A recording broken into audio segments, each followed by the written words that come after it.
Hello दोस्तों, मैं अमित उपाध्याय।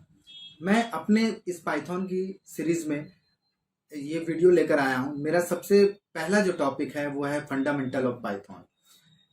तो दोस्तों, जैसा कि मैंने अपने पहले वीडियो में बताया था कि हम पाइथन का यूज़ क्यों करेंगे।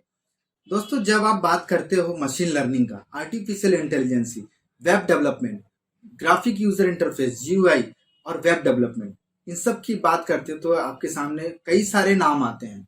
लेकिन पाइथन ही क्यों?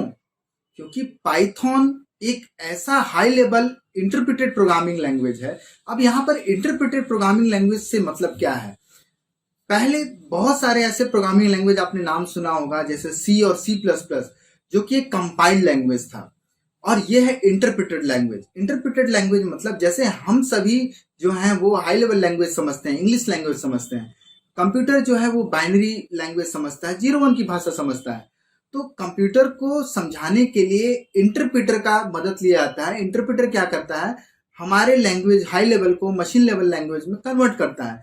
तो पाइथन जो है वो एक है इंटरप्रेटेड लैंग्वेज। ठीक है, तो अब बात आती है कि हम पाइथन को ही क्यों चूज करें। क्योंकि पाइथन में कोड करना आसान है। बहुत जितने भी सारे रिसर्चर हैं जो डेटा साइंस की फील्ड में अपना कुछ न कुछ योगदान दे रहे हैं, वो लोग कभी भी नहीं चाहेंगे कि वो किसी प्रोग्रामिंग लैंग्वेज को सीखने में ज्यादा से ज्यादा समय व्यतीत करें। तो वो लोग क्या करते हैं कि वो लोग सिर्फ पाइथन को रेकमेंड करते हैं। अब कुछ पाइथन में बने हुए कुछ एप्लीकेशंस के नाम मैं आपको बता दूं, जैसे यूट्यूब, इंस्टाग्राम, ड्रॉपबॉक्स और गूगल भी कुछ फीचर्स को पाइथन में ही इंप्लीमेंट कर रहा है। तो ऐसे बहुत सारे एप्लीकेशन हैं, data science, artificial intelligence, machine learning, इन सब में पाइथन का इस्तेमाल हो रहा है।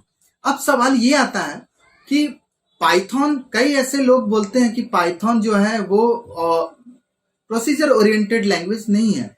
जो कि मैं आपको बताता हूं कि पाइथन जो है प्रोसीजर ओरिएंटेड लैंग्वेज भी है और ऑब्जेक्ट ओरिएंटेड प्रोग्रामिंग लैंग्वेज भी है।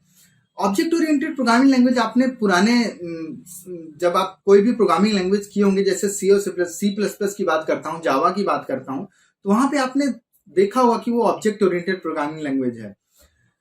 तो पाइथन भी एक ऑब्जेक्ट ओरिएंटेड प्रोग्रामिंग लैंग्वेज है, और इसको हम लोग जनरल पर्पस प्रोग्रामिंग लैंग्वेज भी बोलते हैं, क्योंकि आप जनरल पर्पस में जितने भी एप्लीकेशन और सॉफ्टवेयर आप डेवलप करते हैं वो सारे कुछ आप पाइथन में बना सकते हो, इसलिए इसको जनरल पर्पस प्रोग्रामिंग लैंग्वेज कहा जाता है। अब सवाल ये आता है कि पाइथन का आविष्कार कैसे हुआ और किसने किया। बहुत लोग ऐसा बोलते हैं कि पाइथन जो है वो प्रोग्रामिंग लैंग्वेज जावा से निकल कर आया है, लेकिन मैं ये नहीं मानता दोस्तों। क्योंकि जो पाइथन है, पाइथन जो आया वो सन 1989 में पाइथन का आविष्कार हो चुका था। और जब जावा की बात आती है तो जावा 1995 में आया। तो जब जावा पाइथन से बाद में आया तो हम कैसे कह सकते हैं कि जावा जो है, जो पाइथन है वो जावा से ही इन्फ्लुएंस होकर बना है। इसकी कहानी मैं आपको बताता हूं, बहुत ही इंटरेस्टिंग कहानी है दोस्तों। अगर आप देखें तो सबसे पहले जो है वो सेट लैंग्वेज आया। सेट लैंग्वेज के बाद उससे इन्फ्लुएंस होके एबीसी लैंग्वेज आया, और एबीसी लैंग्वेज में एक शख्स थे जिनका नाम था गीडो वैन रसम, जो नीदरलैंड की रिसर्च ऑर्गेनाइजेशन में काम करते थे। गीडो वैन रसम जो है वो नीदरलैंड की एक रिसर्च ऑर्गेनाइजेशन में काम करते थे, और जब एबीसी लैंग्वेज का इंटरप्रेटर डिजाइन हो रहा था तो उस समय गीडो का बहुत बड़ा योगदान था वहां। और गीडो को हर एक बारीक से बारीक चीज उनको मालूम था कि इंटरप्रेटर जब डिजाइन किया जाता है तो उसमें क्या क्या चीज सबसे ज्यादा इंपॉर्टेंट है, डेटा टाइप्स कैसे बनेगा, इंटरप्रेटर डिजाइन जब करते हैं तो क्या क्या उसमें चीज, कैसे कैसे लॉजिक्स डेवलप किए जाते हैं, कैसे बनाए जाते हैं। तो ये जो एबीसी लैंग्वेज था उसमें कुछ कुछ कमियां थी दोस्तों। वो गीडो जानते थे कि उस कमी को मुझे दूर करके कुछ ऐसा प्रोग्रामिंग लैंग्वेज बनाना है जो कि जो सेट लैंग्वेज से कुछ उसके फीचर्स ले और कुछ एबीसी लैंग्वेज से फीचर्स लेके और उसके ड्रॉबैक्स को दूर भगाते हुए, और वो कुछ ऐसा लैंग्वेज बनाना चाहते थे। तो उन्होंने इस लैंग्वेज को बनाया पाइथन। तो दोस्तों, आप लोगों को ये क्लियर हो गया होगा कि पाइथन जो है वो जावा से पहले आया है। तो ये चीज आपको बिल्कुल ध्यान रखना है। ओके दोस्तों, तो पाइथन का नाम पाइथन क्यों पड़ा? सबसे पहले सवाल ये आता है। तो दोस्तों पाइथन का नाम पाइथन क्यों पड़ा?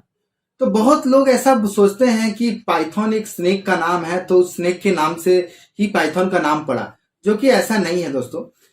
पाइथन का नाम पाइथन पढ़ने का सबसे बड़ा कारण था कि जो गिडो वैन रसन थे उनको सबसे ज्यादा उनको एक कॉमेडी शो पसंद था जिसका नाम था Monty flying circus, Python Monty flying circus.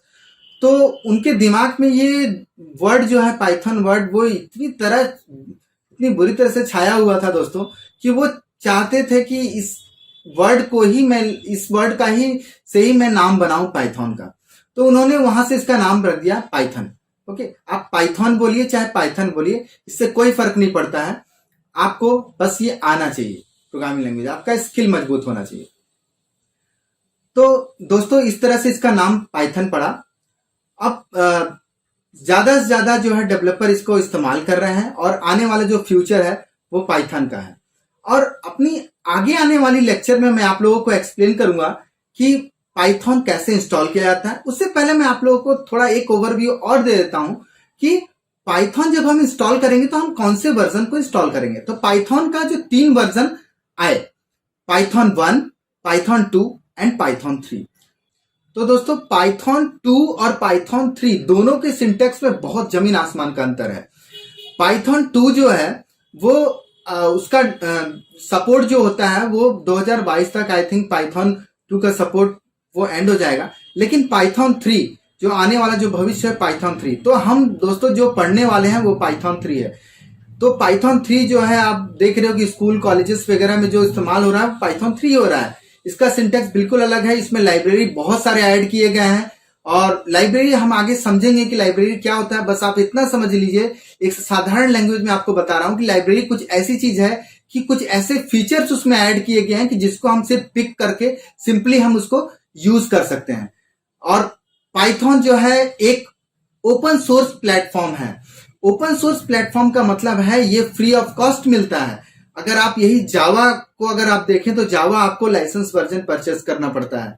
अगर आपको मैं ऐसे एग्जांपल से बताऊं दोस्तों, तो आप ऐसा समझो कि अगर कोई कंपनी अगर जावा पे वर्क कर रही है, अपने एम्प्लॉय को वो जावा पे वर्क करा रही है, उनके एम्प्लॉय जावा पे वर्क कर रहे हैं, तो क्या होगा कि जावा के लिए उनको लाइसेंस खरीदना पड़ेगा। तो जब सॉफ्टवेयर बनाने के लिए जब कोई बंदा आता है कि हाँ भाई मुझे सॉफ्टवेयर बनाना है, तो सबसे पहले आप सोचो कि लाइसेंस परचेस करने में, साल भर का सब्सक्रिप्शन लेने में ही उनका पहले ही उन्होंने कैपिटल अमाउंट इन्वेस्ट कर दिया। तो डेफिनेटली जो जावा में बने हुए सॉफ्टवेयर होंगे वो महंगे होंगे। लेकिन पाइथन क्या है? पाइथन ओपन सोर्स है।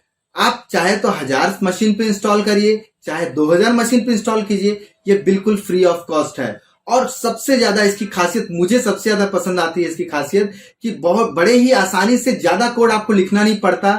आप आसानी से एक बड़े से बड़े एप्लीकेशन को आप आसानी से डेवलप कर सकते हैं।